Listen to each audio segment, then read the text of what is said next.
When I was 5 years old, I was playing alone near the road when suddenly, a bus full of kids stopped next to me. A tall man with a bushy beard came down. He knelt down next to me. "Where are you off to, little missy? Would you like an ice cream?" Do you have blueberry popsicle and orange icy creams? Oh yes, I have those.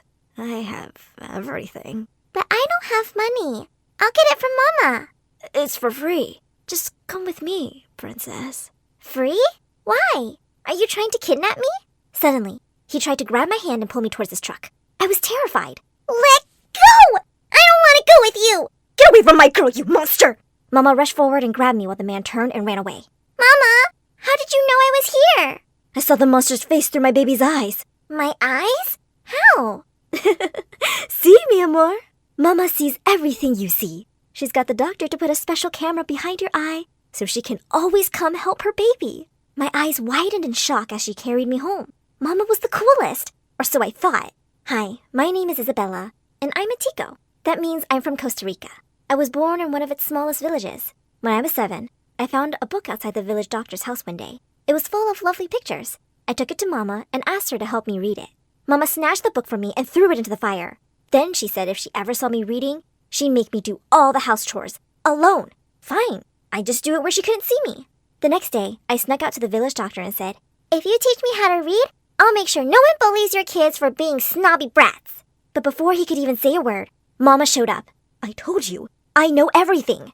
Whenever you try to disobey me, I will make you regret it." It was obvious she could see whatever I did, all the time. But what if I did it in the dark so she couldn't see? So every night after everyone went to bed, I would light the tiniest candle in the house and teach myself to read some words. By the time I was 15, I was sure I wanted to go to school in the city. But Mama obviously decided it was time for me to get married. You're lucky he agreed to marry you because, darling, you're ugly. But the day before the wedding, the volcano close to our village erupted. Within hours, we had to leave everything behind and run to San Jose to our Uncle Pablo. On our way, someone told us that my groom had run away with another girl, with all the dowry my parents had given him.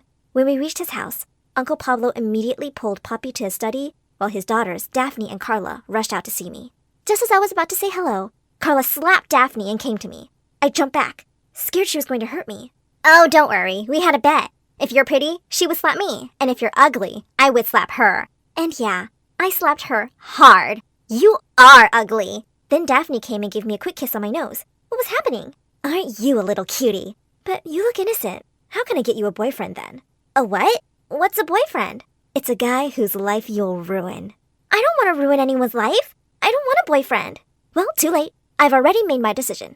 They both burst into laughter at the exact same time. Suddenly they stopped laughing and glared angrily at each other. Ooh, sisterly drama.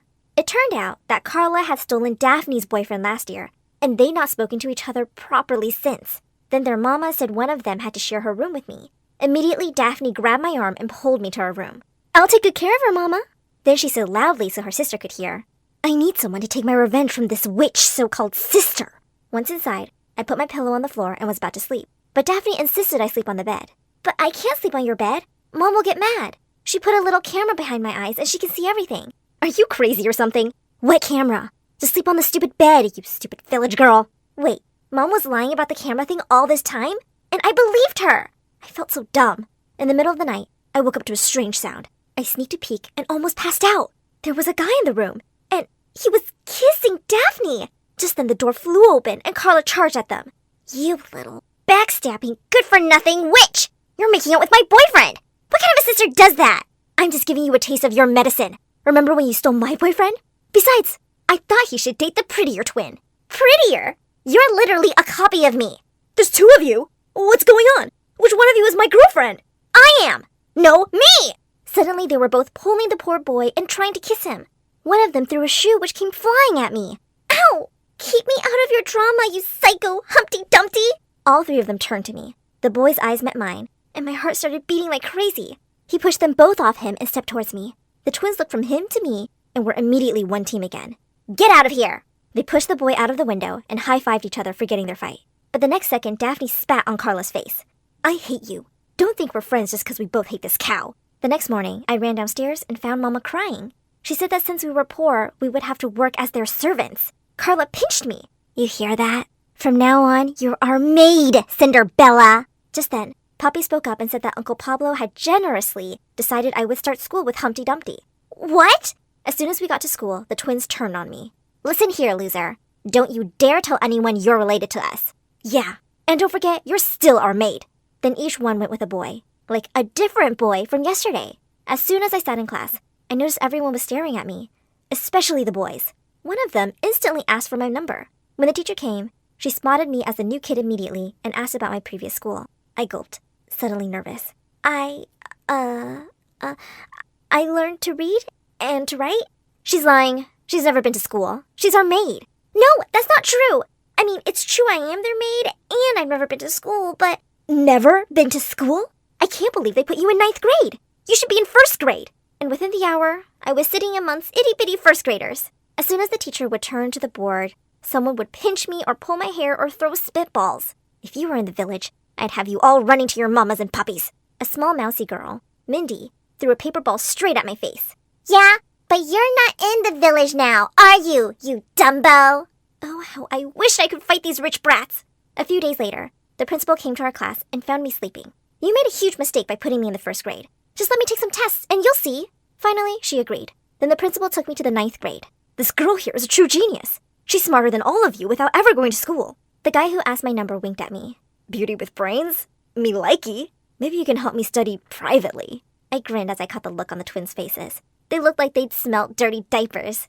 At lunch, a group of kids gathered around me. One of them said he'd pay me $100 if I tutored him. Another yelled, "My family is 10 times richer. I'll pay you $500. Before the end of the week, I was the official school tutor. Obviously, this meant I was one of the most popular kids at school. And best of all, money was rolling in. My parents also got extra jobs at a fancy restaurant, too. One day after school, a woman stopped me and said she'd give me $100 an hour if I helped her kid with math. A little later, I was at her home, waiting to meet her little angel. It turned out to be Mindy, the 1st grade bully. The minute she saw me, she ran out screaming, "I'm not studying with this ugly village cow!" No amount of money was worth teaching this brat. Just as I was leaving, someone called me. It was the boy from the twins' room. He looked just as shocked to see me. Well, say something. What? Oh, hi. I'm Juan, and you're beautiful. You are the evil twins' shared boyfriend. Ugh, don't even remind me of those psychos. They both still show up here and peek in through my curtains sometimes at night. I'm Bella, their cousin. Bella, I know this might sound a bit much, but ever since I've seen you, I can't stop thinking about you. Would you like to go on a date with me? I would, but I can't deal with the twins' drama right now. I just want to study and save up for college. They'll never know. No one will. Till you want them to. I really wanted to date him, so I said yes. In a minute, he was with me and kissed me intensely. Suddenly, someone started banging on the door. I see him. He's kissing someone. I can't see her face. Open up, Juan! We just want to talk to that witch! Juan helped me escape his house through the backyard while he held them off.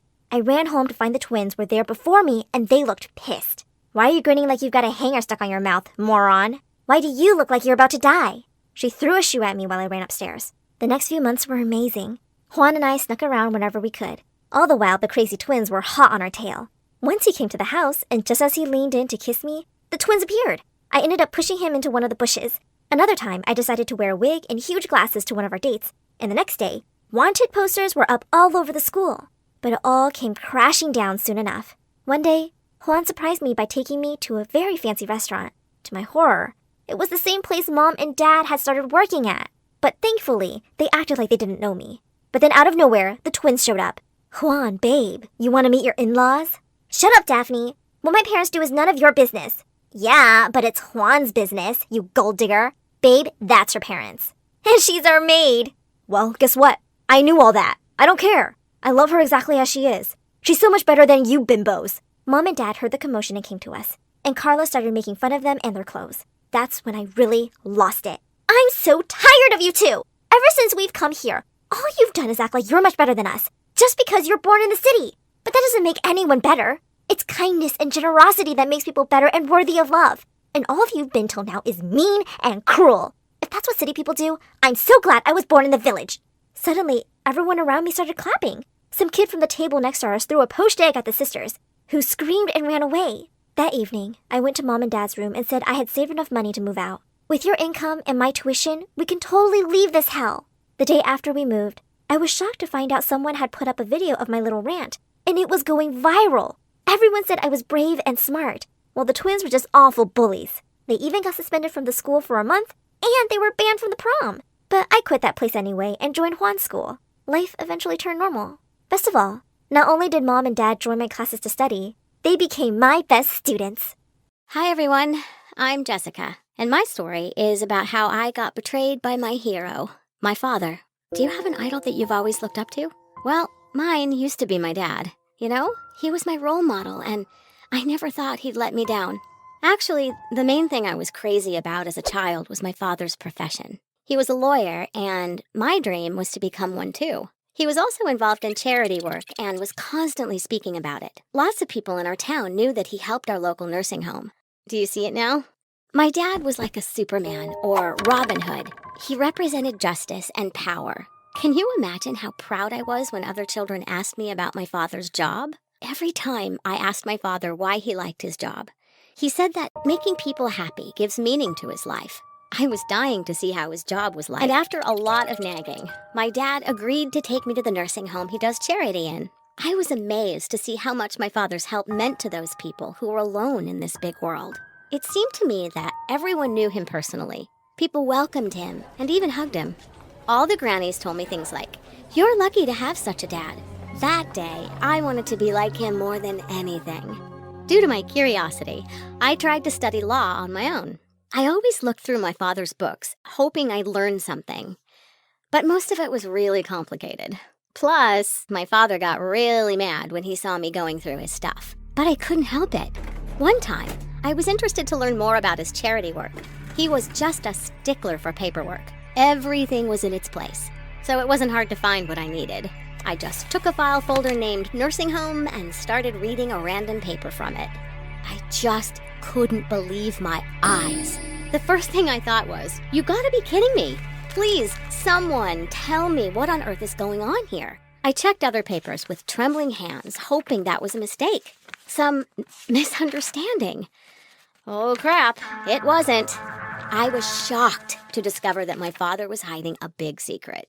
When my father got home, I was totally out of control. He wondered why I was acting strange. I showed him the reason. The thing was that relatives of elderly people asked him to draft their wills so they could get all the money.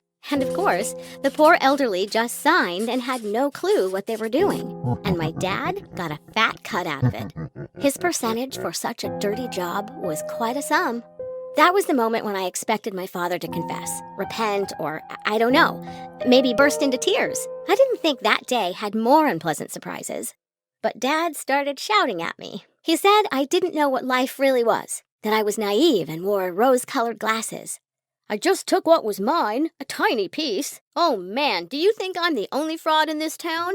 Every judge, every lawyer, and prosecutor is just another fraud." Boom. At that very moment, my ideal image was destroyed. Can you just imagine how terrible I felt?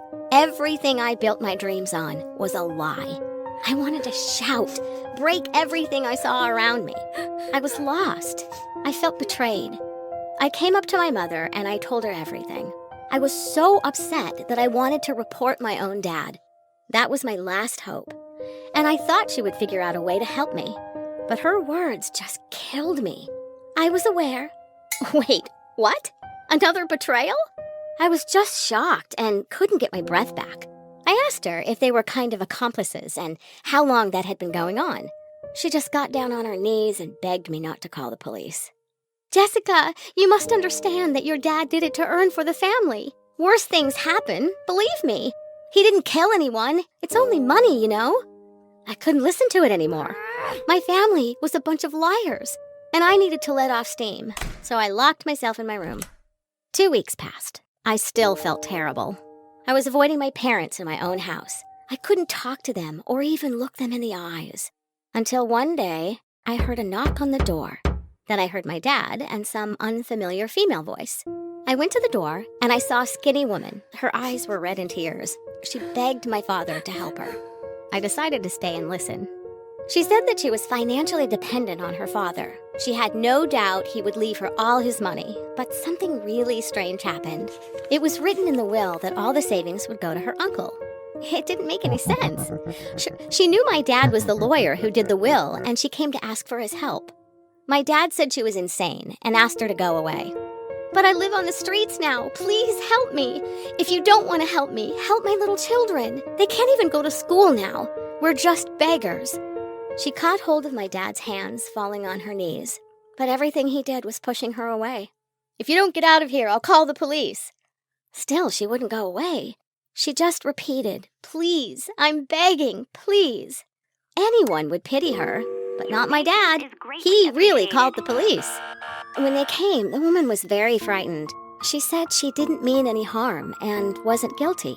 She just wanted to find some help. My heart was racing when I looked at my father's eyes. Oh man, he felt absolutely nothing. He was so calm. That was the last straw. I couldn't bear it. I broke down. "Officer, this man is who you should arrest, not this poor woman. She didn't do anything wrong." The officer was surprised and couldn't understand what was going on. "Please take me to the police station so I can tell you everything. This man is my father, and he's a fraud. I have proof." My father looked at me shocked. It was a look that I'll never forget.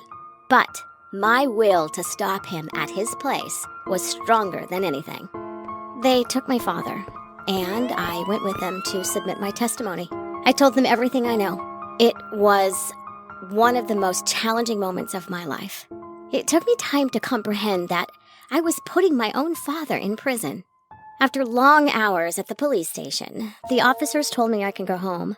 They opened an investigation, and my father was held there. When I went back home, my mother was sobbing. She was very upset with me. She claimed that I betrayed our family, and she didn't want to talk to me. She called me very hurtful words like ungrateful child and selfish teenager. She even called me stupid. I can't deny that her words hurt my feelings, but I was convinced that I made the right decision. I couldn't accept the person my dad is. I can't be a witness of injustice and remain silent. Ironically, this is what he taught me as a child. Everything was my father's fault, and he had to pay for it. My father was sentenced for 7 years in jail. It is a very difficult phase for my family.